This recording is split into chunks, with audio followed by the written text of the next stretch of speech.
Faf, there's been quite a dramatic sort of reversal of fortunes between the two sides from, say, 18 months ago when clearly the Proteas had the upper hand over Australia, and I think the record is still you've won 8 of the last 11 games.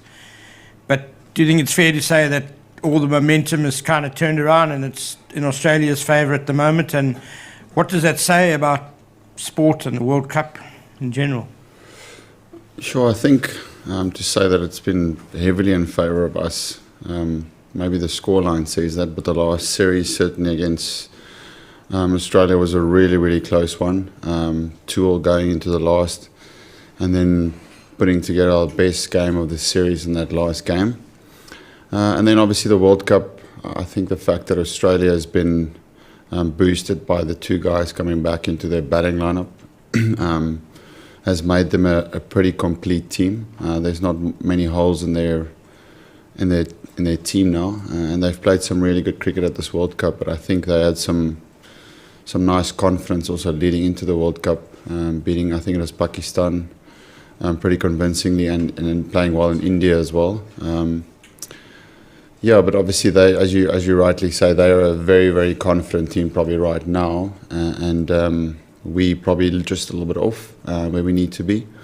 But in saying that, once we cross that rope tomorrow, playing against Australia is certainly for me, my favourite team to play against. It's a great competition between 2 fierce nations. So yes, they're looking pretty where they're sitting in terms of the World Cup, but we still going to make sure we give it everything. Faf, when the fixtures came out, I don't know, 18 months ago, whatever it was this fixture one that you immediately identified as one that could kind of potentially make or break your tournament? Was it always going to be a massive one? And then how disappointing is it that it's not? Yeah, we did. When it came out, we did exactly look at the last game of the World Cup, especially with, as I mentioned the other day, the 2 less teams going into the final stages. It's not a quarter-final tournament anymore. It's only a top 4. And when we looked at it, it was like, sure, Australia in the last game will be a great opportunity to possibly one of the 2 of the teams to play the last game almost like a quarter-final, but it isn't the case now. Yes, but as I said, we'll still make sure tomorrow there's a lot to play for us. The discussions within the team is that there's a few guys signing off after this World Cup. It's the last time that we are together as a unit. No one knows what's going to happen after this tournament, and just making sure that we put a lot of pride into that. Obviously playing for your country is always really special, but losing a few players that won't be together with us on the field again gives me great, not confidence, but a lot of pride to play for those guys tomorrow. Hi, are you concerned that the end of this World Cup cycle could mean another sort of glut of Kolpak departures? And is there anything that either Cricket South Africa or the ICC can do to help? Good question. I don't know. ICC certainly not. Cricket South Africa, I know they've been trying to put things into place. There's almost 2 groups of players when it comes to South African cricketers. There's I suppose more of your test players. For them, the Kolpak option is the dangling carrot, and then more your white ball specialist is probably the circuit, the T20 circuit around the world. So both of those areas is big concerns for cricketers in South Africa. So I think more looking at the one-day side, your players that will move on from the Proteas would potentially move on to the T20 circuit, maybe bowl 1 or 2, but I think that's generally where the opportunities lie for the white ball players. So I think naturally with some of the guys finishing, they'll do that. I know JP's plan is to play 1 or 2 tournaments before he finishes, but yeah, certainly that will become the biggest issue for us to try and stay away from for all players, and that's including myself. The reason I asked about the ICC is because Jason Holder in the past has talked about subsidising salaries and these sorts of things. Is that something that you think would be helpful? I think that is perfect world, but we don't live in a perfect world. So I don't think. I think your England, Australia, India will always be the higher paid nations. If that changes, it will be amazing for the rest of the world. But I think that it's a long way from happening. And that's one way that you can try and keep, because you look at it's easier for the guys who's playing for England or Australia or India to remain in their countries and just play their cricket there. Obviously the currency is very strong, but also the packages that they get paid is obviously a lot different to your smaller nations. And West Indies is a great example. They're probably the worst off, and that's why they've lost so many players to the circuit. So it would be great to see that happening, but I think it's a long way from happening. So just quickly, would you call on the ICC to look at that, to do that? I think it would be great for the rest of the teams if you could do that. If I had that much power to say that to the ICC, then I think I would have said it a long time ago. But I know that it's a lot bigger than me, and certainly all of the other nations, Sri Lanka, New Zealand, West Indies, Pakistan. I think all of us, fall in the same category as like maybe your second tier nations, and then you get your top three, which is a little bit different. Faf, this is the first time you've played against David and Steve, obviously, since Cape Town. Well, what do you think the game's learnt from that incident, and do you feel those two guys will be forever tainted or forever remembered by that game? Certainly they're extremely hungry to perform at international cricket again, and I think any player that is as good as the two of them that will get taken away from playing at the highest stage will come back extremely motivated, and I think you can see that the two of them are, and they are doing well and scoring runs. For me, I don't look at it like that. Whether the game will remember them for that, I don't think so. I think their records and their performances will speak much louder than one incident as a once-off. And I think they're probably better, I won't say people, but they if you can look at them now, you can see that as a team, obviously Australian culture looks like it's really good. So they've learned from that, and they've made themselves stronger for it. And I think that's a good sign for anyone, is all of us makes mistakes. It's about how you learn and how you move forward. Faf, has there been any chat about the events in the Kingsmead stairwell, or what happened on the field in Cape Town amongst yourselves, Quinton, Kagiso, for example? Has there been any chat in the team? Not really, apart from me putting a shirt on next time. But no chats. It was obviously quite a funny. It was serious, but it was funny in the watching that video. So that's probably something we'll be remembered for, as the stairwell. But no, certainly not. We saw it as a after that, very, very light-hearted thing. Faf, to take you back to the bigger picture again, obviously it's not been a great World Cup for South Africa, and there's all sorts of people calling for all sorts of change in the bigger system of the game in South Africa. Do you agree that a lot has to change, and what do you think that change might need to be? Sure, that's a question that's way above my pay grade. It's difficult for me to say. I don't know to the context of what the people have been saying needs to change. I think cricket South Africa is in a good place. It's producing young cricketers. If you look at the last year or two, there's been so many young cricketers jumping through into the main side, probably more than ever. So that means that there is talent. There's definitely talent, and we are performing. We are, and obviously bar this World Cup, we are performing. We've been playing winning cricket. So I think as long as you're producing cricketers that are winning, there's nothing that needs to change. The question would come in is when you start losing consistently as a team, and then you'd go, right, what do we need to change here? But I think right now, obviously people would be very, very disappointed, and so are we as a team. But I don't think it's not desperate times calls for desperate measures yet. I think it's just having a bit of time after this World Cup for everyone to go their separate ways and just sit and think what needs to be done. Where does the team need to move forward to? What decisions needs to be made for this team to move forward?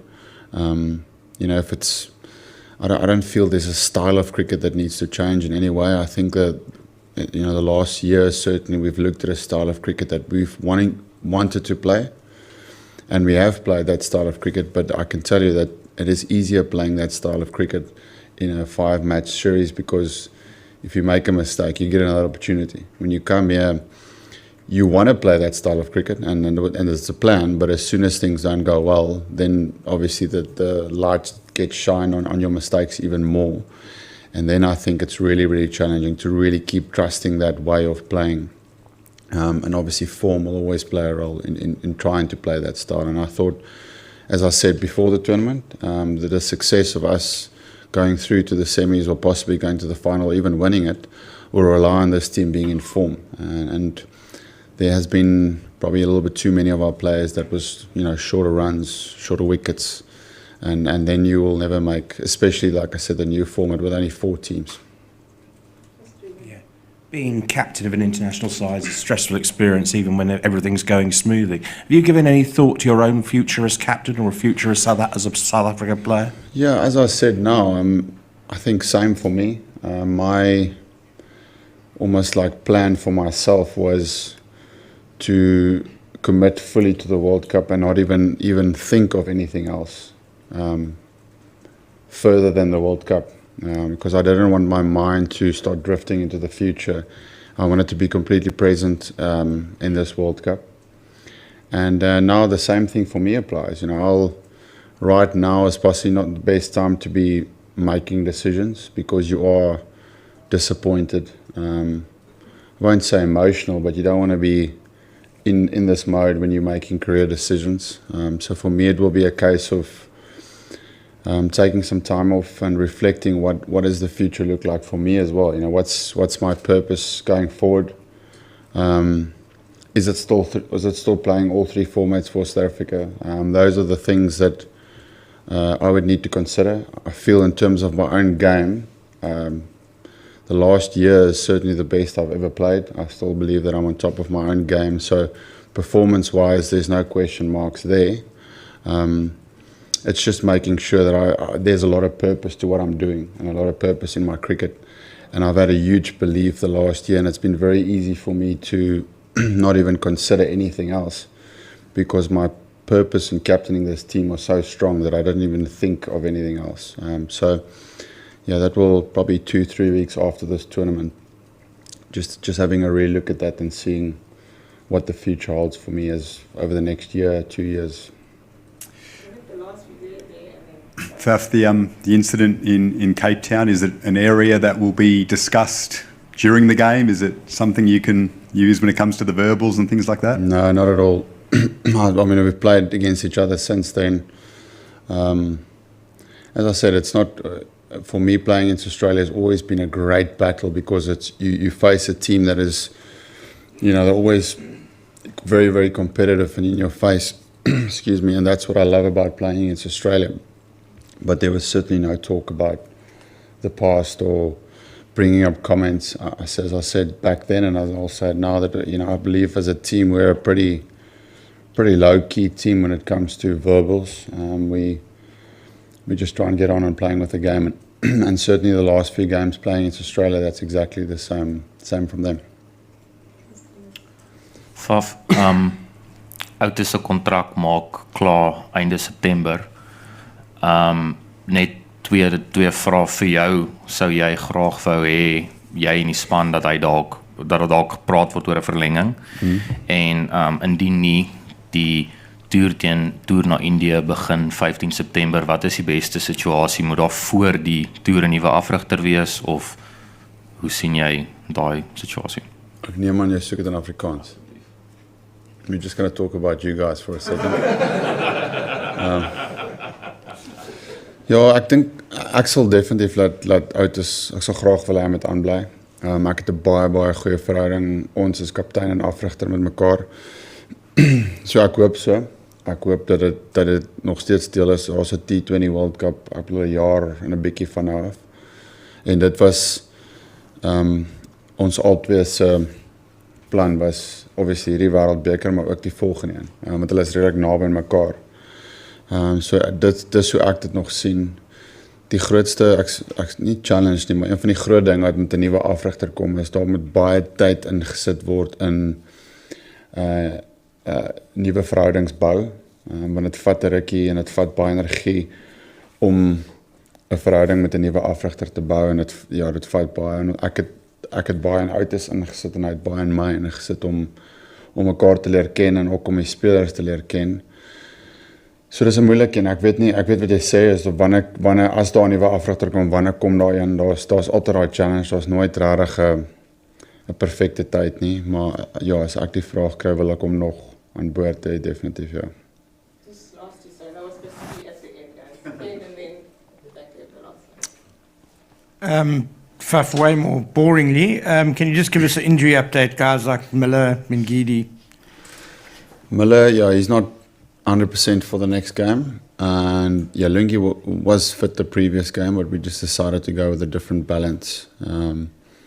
Yeah, so that will, probably be going in with the same team.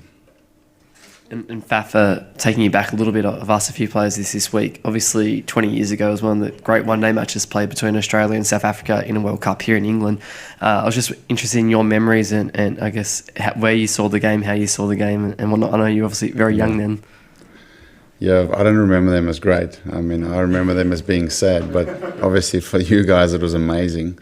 Yeah, actually, funny enough, like because you or myself was quite young at the stage and you watched the game, but you didn't really understand the finer details of the game. And like watching it back now, you see a completely different game. I see South Africa cruising and then Warnie coming on and bowling, and one ball hitting on the toe and going to slip, and you're thinking DRS, like could it been, it would have been, could it been different?